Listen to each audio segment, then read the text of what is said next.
Estaba yo viendo ayer a el diputado de Coyoacán, Cuadri, haciendo cuentas de que es más lo que se les da a los adultos mayores que lo que se le da a los jóvenes para la educación. Para empezar, ¿por qué no darle a los adultos mayores?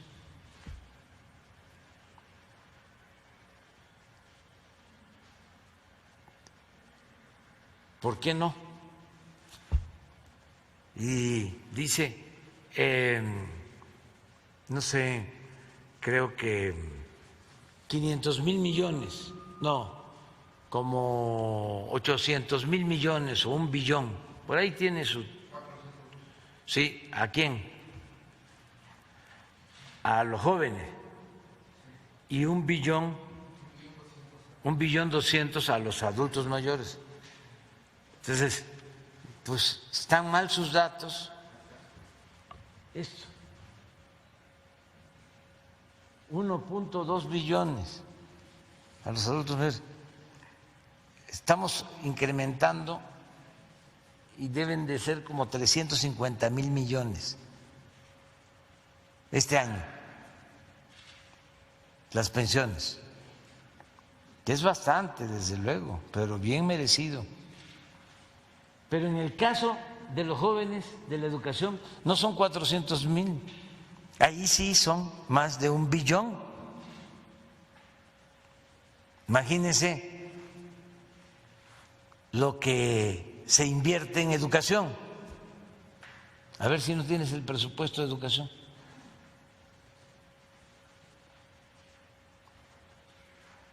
Que tiene que ver con los jóvenes.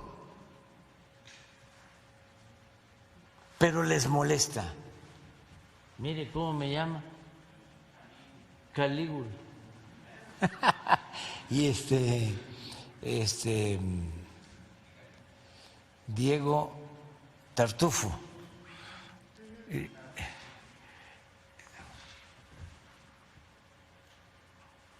A Diego hablando de apodos, le dije en un debate, le digo a ti, en un debate que moderó López Dóriga,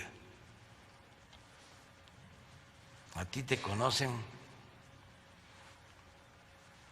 te dicen la ardilla,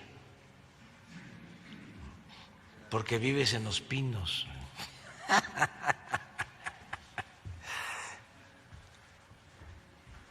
Pero no sé.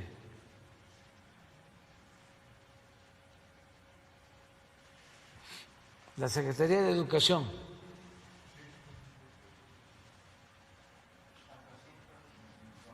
¿Cuánto?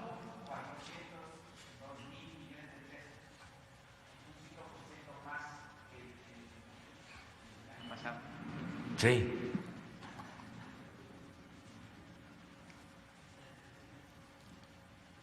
Pero tiene que ser más que eso.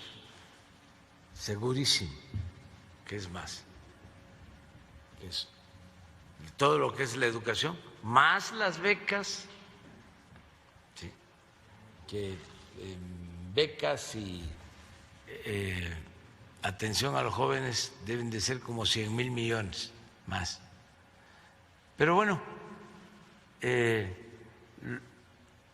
se atiende a los adultos mayores, se atiende a los jóvenes, se atiende a los discapacitados. No existirían esos programas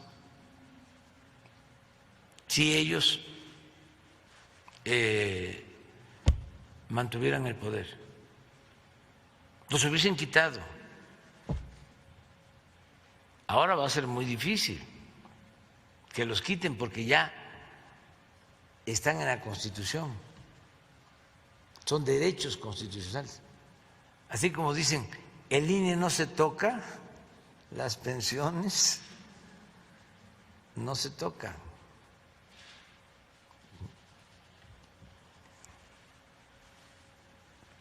¿Quién sigue? ¿Cuánto? 960,000 millones para la educación. Y los adultos mayores deben de ser como 350, 400,000 millones.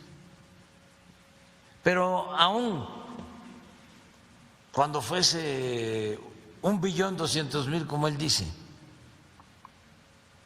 qué gran satisfacción. Imagínense los que han trabajado toda la vida. ¿Saben cuál es el avance más importante de los países europeos después de la Segunda Guerra Mundial? El avance más importante de todos los países de Europa después de la Segunda Guerra Mundial, el estado de bienestar. El haber establecido el estado de bienestar, que significa darle protección a la gente desde que nace hasta que muere, desde la cuna hasta la tumba. ¿Qué es estado de bienestar? Si una persona llega a los 65 años, ya recibe una pensión y no el monto que estamos entregando, que a pesar de que ha aumentado, es mucho menor a lo que recibe un adulto mayor en Dinamarca, en Suecia, incluso en España y en otros países de Europa. Su decadencia de esos países, con todo respeto, comenzó cuando empezaron por la política neoliberal, por el predominio de esa mentalidad individualista que todo lo que va a la gente lo tachan de populismo o de paternalismo. Cuando empezó esa política empezaron a quitar, a socavar el estado de bienestar en Europa y empezaron las crisis. Porque ya no hubo equilibrio, ya empezó a haber más acumulación de capital en unas cuantas manos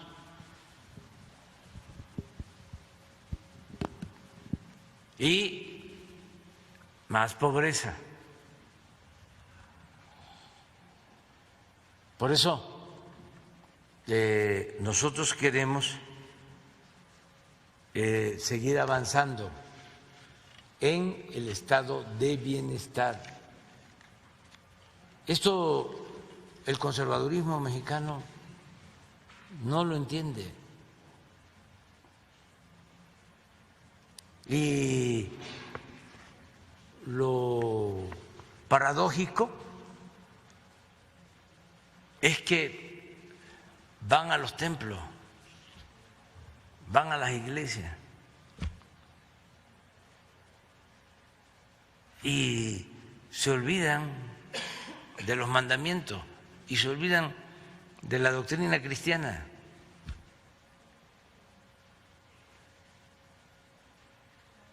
En la teología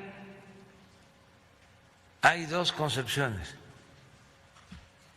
pero las dos acerca de la pobreza que defendía o la forma en que Jesús Cristo defendía a los pobres y los potentados, porque en la Biblia se dice, por ejemplo, que es más fácil que entre un camello por el ojo de una aguja que un rico al reino de los cielos. Eso está durísimo, es subversivo. Pero también, como Jesús constantemente habla en favor de los pobres, algunos teólogos interpretan que no está hablando de pobreza material, sino de pobreza espiritual. Pero aún cuando se tratara de pobreza espiritual,